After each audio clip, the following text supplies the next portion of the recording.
షేర్లన్నీ cancel చేస్తూ సునందకి shock ఇచ్చిన పురుషోత్తం. అసలు పురుషోత్తం షేర్లన్నీ ఎందుకు క్యాన్సిల్ చేశాడు, ఏం జరిగింది అనేది ఈ వీడియోలో తెలుసుకుందాం. వీడియో నచ్చితే తప్పకుండా లైక్ చేయండి, చివరి వరకు స్కిప్ చేయకుండా చూసేయండి. ట్విస్ట్ అయితే అదిరిపోతుంది. ఆదిత్య చేసిన జీపీఎస్ చిప్ అందరికీ కూడా నచ్చడంతో అప్రూవల్ కూడా అయిపోతుంది. దాంతో ఇక ఆదిత్య ఇంతటి ఘన విజయాన్ని సాధించినందుకు ఆదిత్యకి గవర్నమెంట్ సన్మానం కూడా ఏర్పాటు చేస్తారు. ఇక మీడియా ముందు ఆదిత్య ఆనందిలిద్దరికీ కూడా సన్మానం చేస్తూ ఇక ఆదిత్యని ఆనందిని పొగుడుతూ ఉంటారు. ఇదంతా చూసి ఇంట్లో సునంద అందరూ కూడా షాక్ అయిపోతూ ఉంటే శశికాంత్తో చైతూ మాత్రం ఎంతో ఆనందపడుతూ ఉంటారు. ఇంతటి ఘన విజయాన్ని సాధించినందుకు నాకు అండగా దండగా ఉండి నన్ను ఎంకరేజ్ చేసిన నా భార్యకి ఈ విజయాన్ని నేను అందిస్తున్నాను ఆదిత్య అంటాడు. తర్వాత ఆనంది ఎంతో ఆనందపడుతూ ఉంటే మీడియా వాళ్ళు, మరి మీ కుటుంబ సభ్యుల ప్రోత్సాహం మీకు ఎంతవరకు ఉంది, వాళ్ళు మీ విజయానికి కారకులా అని అడుగుతూ ఉంటే వాళ్ళు ప్రత్యక్షంగా నా దగ్గరికి లేకపోయినా పరోక్షంగా నా విజయానికి వాళ్ళే వారధులు. నా కుటుంబం మొత్తానికి నేను ధన్యవాదాలు చెప్పుకుంటున్నాను. ప్రతి తల్లి కూడా పిల్లల గురించి ఎంతో జాగ్రత్త తీసుకుంటుంది. ఆ పిల్లలు దూరం అయితే తట్టుకోలేదు. అందుకని ఏ తల్లి కూడా కంటతడి పెట్టకూడదని నేను అనుకొని ఈ జిప్ని తయారు చేశాను. అందరూ కూడా మా అమ్మ లాంటి వాళ్ళే.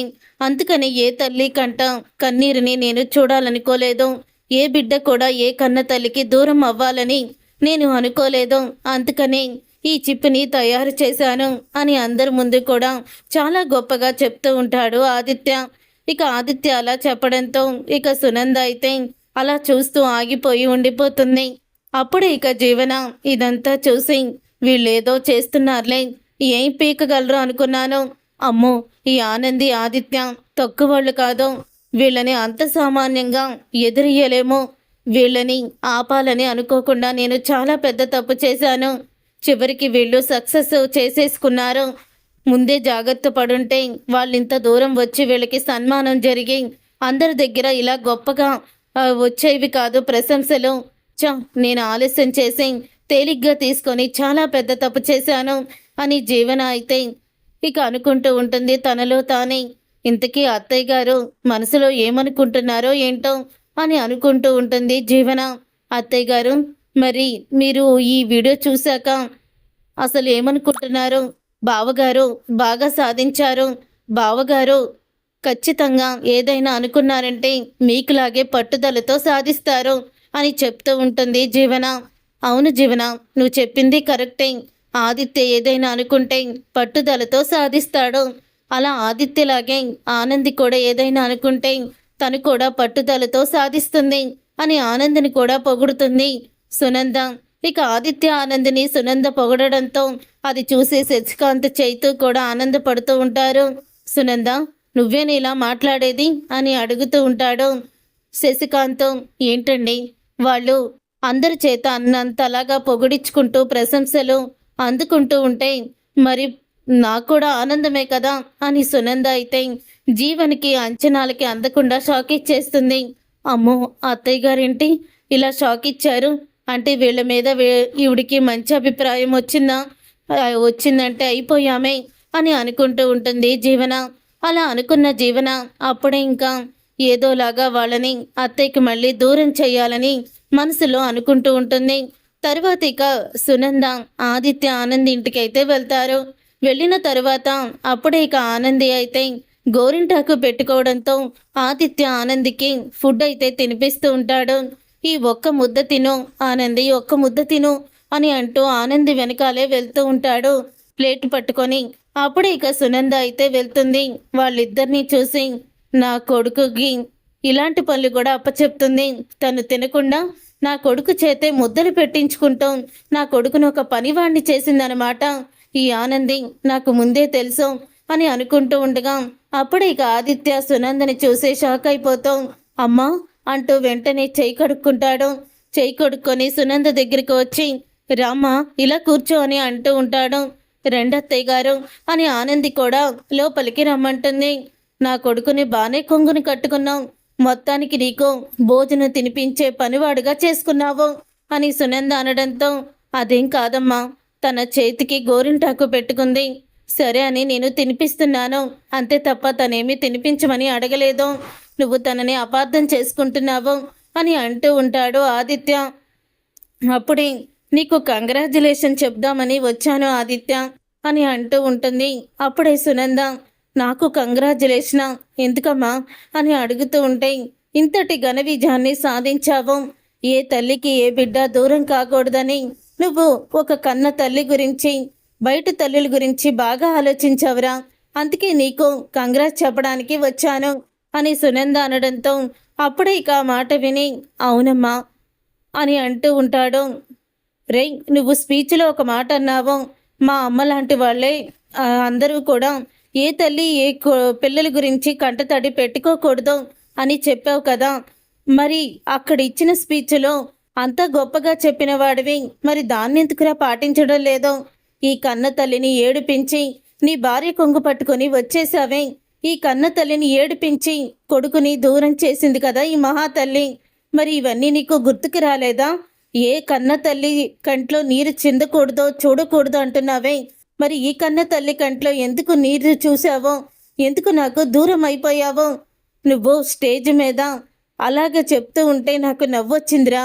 ఇవేమీ నువ్వు పాటించవు కానీ ఎదుట వాళ్ళకి నీతులు మాత్రం చెప్తావనిపించింది. ఇంకెప్పుడు కూడా స్టేజ్ మీద ఇలాంటి మాటలు మాట్లాడుకో, బాగోదు కదా అంటూ చెప్పేసి వెళ్ళిపోతుంది. చూడాదిత్య, కానీ నేను మాత్రం కంగ్రాచులేషన్ చెప్పడానికే వచ్చాను.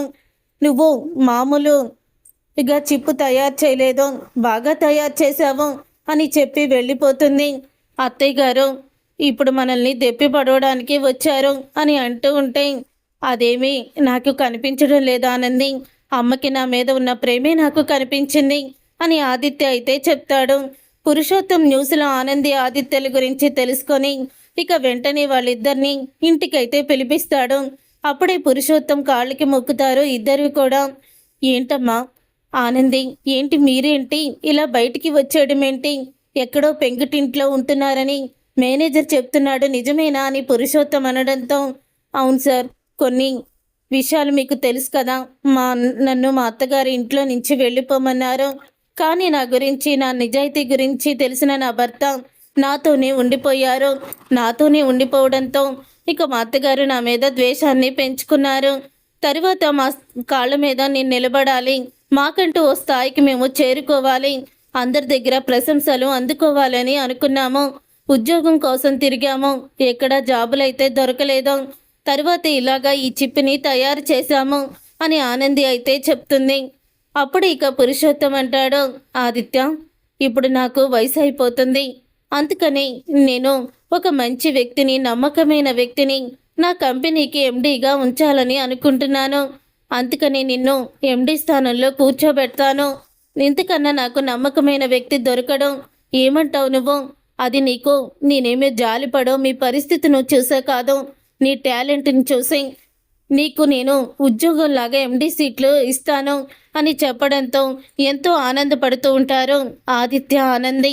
మరి ఇప్పుడు అక్కడ మీ అమ్మ వాళ్ళ కంపెనీలో, సునంద కంపెనీలో ఎవరు ఎండీగా ఉన్నారు అని అడుగుతూ ఉంటే, ఇంకెవరు జీవన అని అంటూ ఉంటాడు. అప్పుడే ఆదిత్య, ఏంటి జీవనానా అని షాక్ అయిపోతూ ఉంటాడు పురుషోత్తం. ఇక షాక్ అయిపోయిన తర్వాత అప్పుడే ఆదిత్యని ఆనందిని రేపటి నుంచే ఆఫీస్కి వచ్చేయండి అని చెప్పి ఇక వాళ్ళు వెళ్ళిపోయాక సునందికి ఫోన్ చేస్తాడు. సునందికి ఫోన్ చేసి, నేను మీ కంపెనీలో షేర్లన్నీ కూడా క్యాన్సిల్ చేస్తున్నాను అని చెప్పడంతో ఒకేసారి, ఏమైంది పురుషోత్తం గారు, ఎవరైనా మా మీద లేనిపోని చెప్పారా అని అంటూ ఉంటే, ఎవరు ఏమీ చెప్పలేదు, నాకు నేనుగానే క్యాన్సిల్ చేస్తున్నాను. ఎందుకంటే జీవన్ లాంటి దాన్ని ఎండీ సీట్లో కూర్చోబెట్టారు, అలాంటిది ఎండీ సీట్కి పని చేయదు, అందుకని వద్దంటున్నాను అని అనగానే, అదేంటి అలా మాట్లాడుతున్నారు, జీవన టాలెంట్ పర్సనే అని అంటూ ఉంటుంది సునంద. టాలెంట్ పర్సన్ కాదు, తను ఎంతటి మోసగత్తో మీకు తెలుసా? ఆ రోజు డిజైన్స్ని వేరే వాళ్ళకి పంపించిందని ఆనంద్ మీద నింద వేశారు. చివరికి మేనేజర్ ఇదంతా చేశాడని తేలింది. కానీ ఆ రోజు మేనేజర్ చేత ఇదంతా చేయించింది జీవన, అలేఖ్య. ఈ విషయం నాకు తెలుసు, నాకు తెలిసి వాళ్ళకి శిక్ష పడేలా చేస్తానని చెప్పాను. కానీ ఆనంది అడ్డుకుంది. జీవన అరెస్ట్ అయితే ఇలాగే మా కంపెనీలో మా వాళ్లే మోసం చేశారని తెలిస్తే పరువు పోతుంది అని ఆనంది నన్ను బ్రతిమలాడితే వదిలేశాను. అలాంటి స్వార్థం మనసుతో ఆలోచించే జీవనని ఎండి సీట్లో ఎలా కూర్చోబెట్టారో మీరు అని నిలదీస్తూ పురుషోత్తం అయితే సునందకి నిజం చెప్పి షాక్ ఇస్తాడు. చూసారుగా ఫ్రెండ్స్, రాబోయే కథలు ఖచ్చితంగా ఇలాగే జరగబోతుంది. మరి ఇలాగే జరగాలని మీరైతే కోరుకుంటే తప్పకుండా వీడియోని లైక్ చేయడం మాత్రం మర్చిపోకండి.